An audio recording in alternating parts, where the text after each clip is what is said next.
ফাল্গুন মাস, ঋতুরাজ বসন্তকে বরণ করে নিতে প্রকৃতি সেজে ওঠে তার রক্তিমাভায়। আকাশে বাতাসে নানা রঙের ছটা, গাছে গাছে পলাশ শিমুলের গন্ধের সঙ্গে কোকিলের কুহুতান।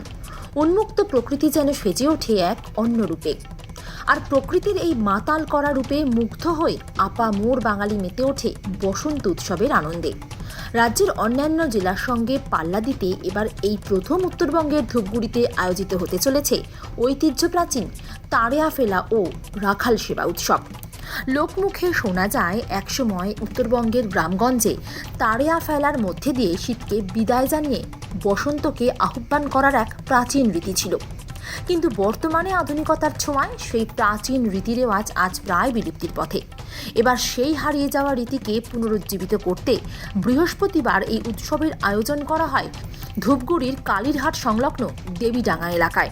তেরা ফেলা এটা বহুদিনের পুরানা, আমার বাপ ঠাকুরদের ঘর আগত করে আসছে ঐতিহ্য। এই জিনিসটা দিনের দিন এই জিনিসটা নষ্ট হয়ে যাচ্ছে, যে আমার পুরানা যে জিনিসটা কালচার তেরা ফেলা, সেই জিনিসটা হয়তো অনেকজন নানাভাবে খায়, সেটা নিয়মের মধ্যে চলে না। এবার এই তেরা ফেলা অনুষ্ঠানটা সেটা ভাগবত থেকে বাড়ি করে নেওয়া, যে এই তেরা ফেলা অনুষ্ঠানটার মধ্যে কি আছে, হ্যাঁ, তো সেটা ভাগবত থেকে এই তেরা ফেলা অনুষ্ঠানটার এটা বাড়ি করে নেওয়া, সেটা আমরা একটা নিয়মের মধ্যে এই তেরা ফেলা অনুষ্ঠানটাকে এবার সবাই যাতে জানিবার পারে যে এটা কৃষ্ণ পূজা হবে। তেরা ফেলা অনুষ্ঠানটা হচ্ছে কৃষ্ণ পূজা, সেটা রাকাল সেবা, সেটা শুদ্ধভাবে এবার এই রাকাল সেবাটা সবাই যাতে জানিবার পারে যে রাকাল সেবাটা কি জিনিস। তেরা ফেলা উৎসব যেটা বলা হয় রাখাল সেবা, এই রাখাল সেবা উৎসবটা আমরা এবার অনেকটাই বড় আকারের ঐতিহাসিক যাতে মতো হয়, ভালো হয়, তার জন্য সবাই মিলে এক জায়গায় একত্রিত হয়ে তেরা ফেলা হবে। তো তেরা ফেলা কীভাবে হবে, আমরা একটা নাচের মাধ্যমে উদ্যোগ নিয়েছি যে তেরা ফেলা চৌপতির মধ্যে বা তেপতির মধ্যে একটা তেরা ফেলা হবে।